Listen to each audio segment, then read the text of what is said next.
Hale, candidate for Lieutenant Governor. Thanks for having me here. We're really glad that you're here. So Justin is sort of the expert. He'll kind of give you a quick brief overview.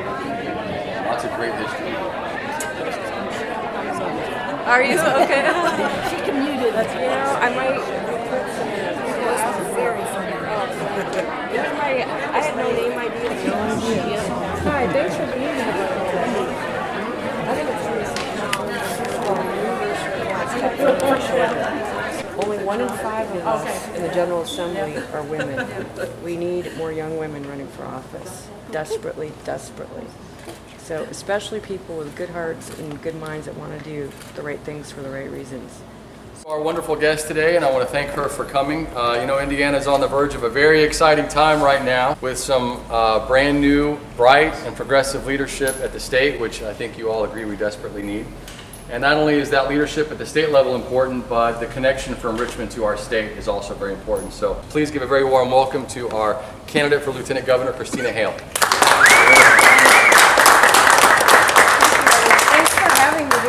Mayor, I am so incredibly impressed with, I always say that we're the younger, smarter, better looking party, and clearly you've gotten us We're giving you a run for your money. Yeah.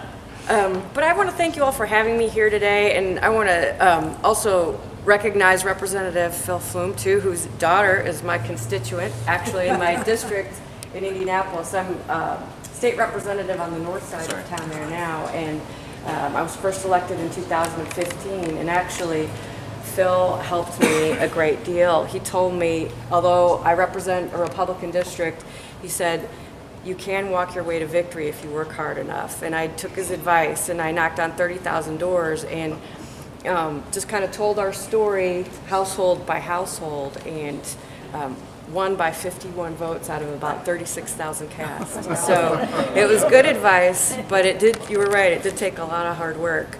And that's something I can promise you too that John Gregg and I will be doing here. We're gonna run through the tape in November, and I thought actually maybe we could just do some casual questions and answers if you like.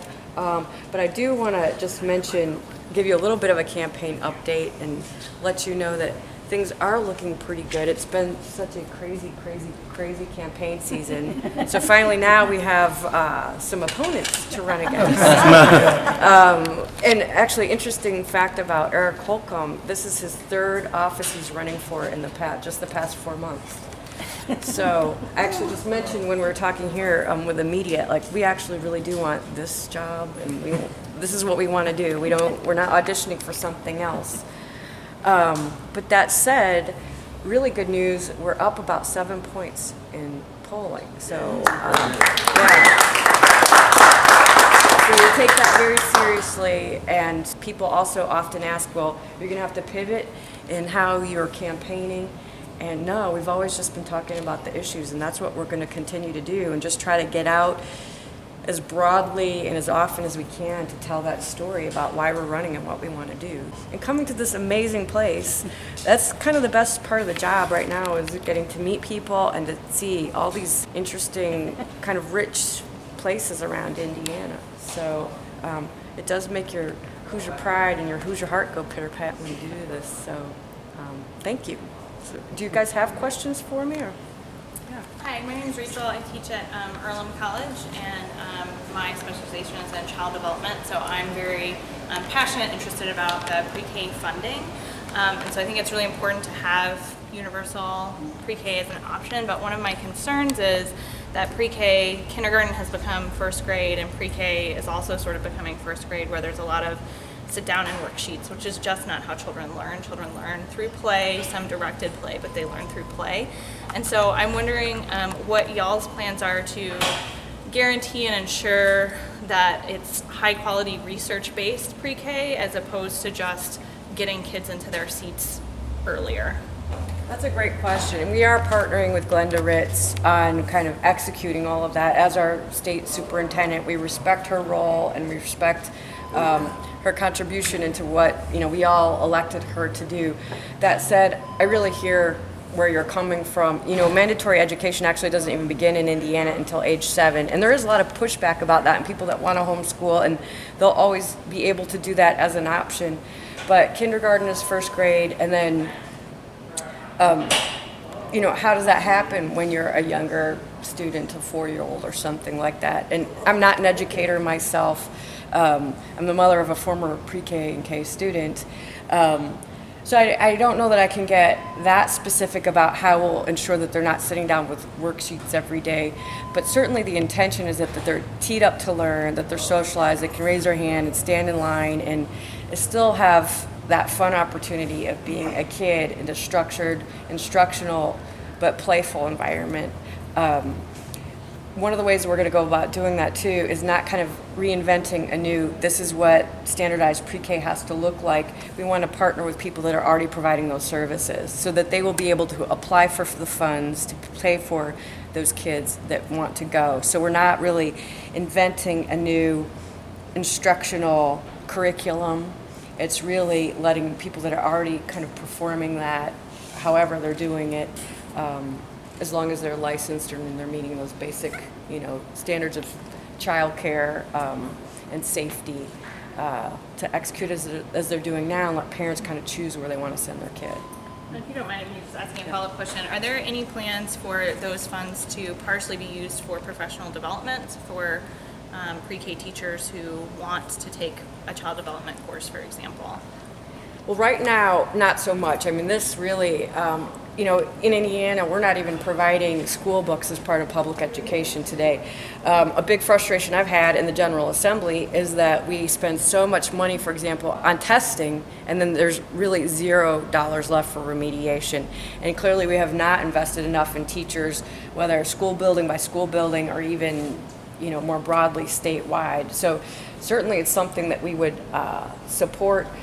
But right now, we were just trying to find enough money in the existing budget without raising taxes to be able to offer universal just pre-K for those kids. And right now, that's what we've budgeted and carved out. So our proposal does not raise taxes, but it is fairly bare bones. And we hope to give evidence to the state that it's successful and then build on that program over time.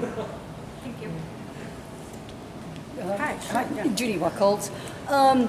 How will you eliminate or scale back the voucher program? There's something in the Richmond paper today that Richmond is hurting because there are so many schools using the voucher system that it's taking money from the public schools. So how will you address that? Well, that's a question for the General Assembly, actually. And since I've been a member since just 2012, the voucher program has grown and grown and grown. And I think my district is probably the most private school option rich of maybe any in the state. It's really the north central side of Indianapolis where those Simon malls are, if you're familiar with Indianapolis at all. So actually the General Assembly just voted to grow that program. So initially when they first passed it, first sold the idea, it was for the most impoverished kids only. It was just very small, and probably Representative Flume could speak to this better than I could, but very small program. Today, it's been broadened to the point that if you are a family of 4 earning $80,000 a year, your kids are entitled for lifetime vouchers.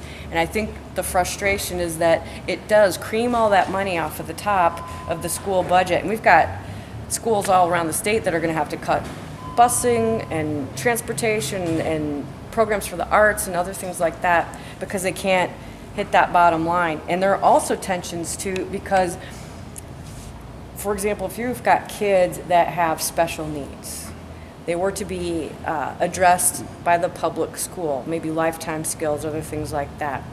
I'll just say your child has autism, but your child has now gotten a voucher to go to the private school.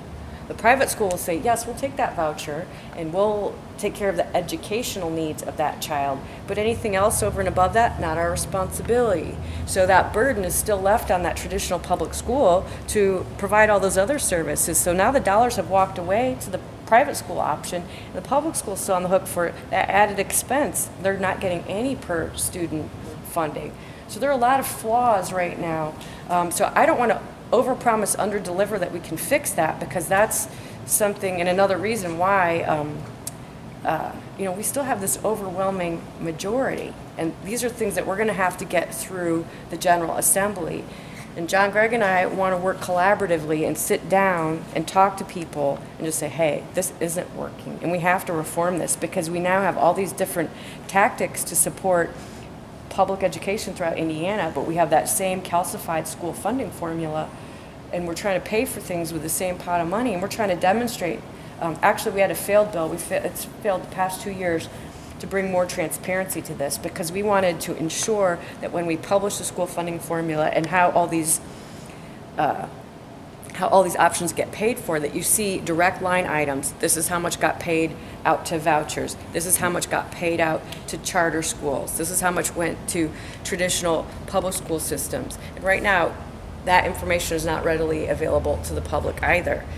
And so it is a big project, and it will probably take multi-years. But people, I think, also have to see the unintended negative consequences of these programs, because it also sounds pretty good. Well, we're going to address, we're going to give a lifeline to these kids in extreme poverty. And that's what I thought voucher was about. And now people will see these unintended negative consequences, and also see how expensive it's become when we broadened it, including the children who have been assigned to a failing public school. All those kids and their siblings now get lifetime vouchers to go to the private school option. In my district on the north side of Indianapolis is the Indiana School for the Blind and Visually Impaired. They're held to the same standard as every other public school. I'll tell you, if you ever go to the school, and please go to their holiday program, because it will put you in the holiday mood like nothing else. These kids are incredible, but it hurts their heart, and they will tell you this when you talk to these kids. It's been a failing school since we started assigning grades. That is not a failing school. And these kids are doing the most amazing things. A lot of times they have additional issues, not just being blind or visually impaired, and they're working so hard and doing such amazing things, and they go to a failing school and they're failing. And it just makes them feel awful. They're held to the same standard, and everyone in that catchment area then gets the voucher.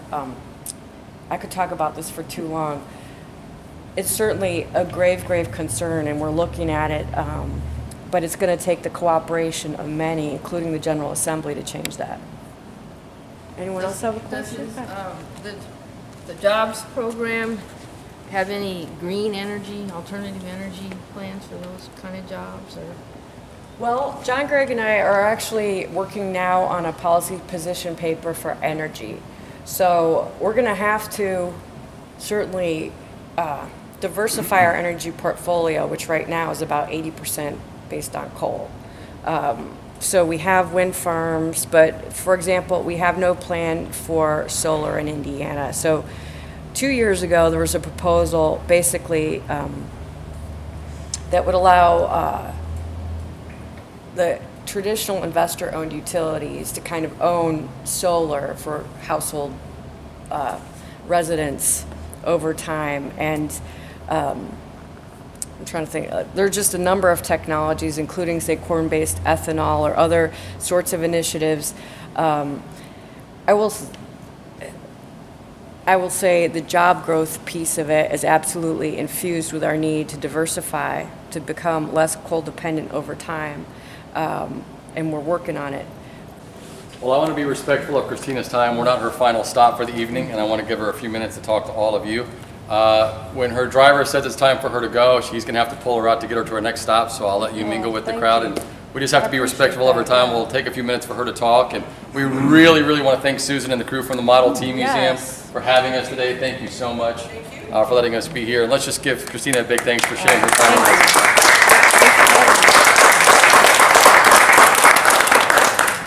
It's just been great having Christina here in the city and showing her around. I've stayed close to the John Gregg campaign. He's a great guy. She's going to make a fantastic lieutenant governor. So it's been a true pleasure to show her around our city. She's very excited about the future of Richmond, as am I. And I'm just anxious for the future opportunities to work closely with our governor's office to help make sure that Richmond's moving in the right direction. I've known Christina since 2012. She is a terrific choice by the Democrats, John Gregg. She would be a magnificent lieutenant governor. If anyone at all cares about public education, that would be the right vote. I can assure you of that. She is a tremendous candidate, a tremendous person. She'll do a magnificent job. Oh, I think she's great. And like Philip, I wanted one of her T-shirts. Did you see her T-shirts? No. They say "Hale Yes."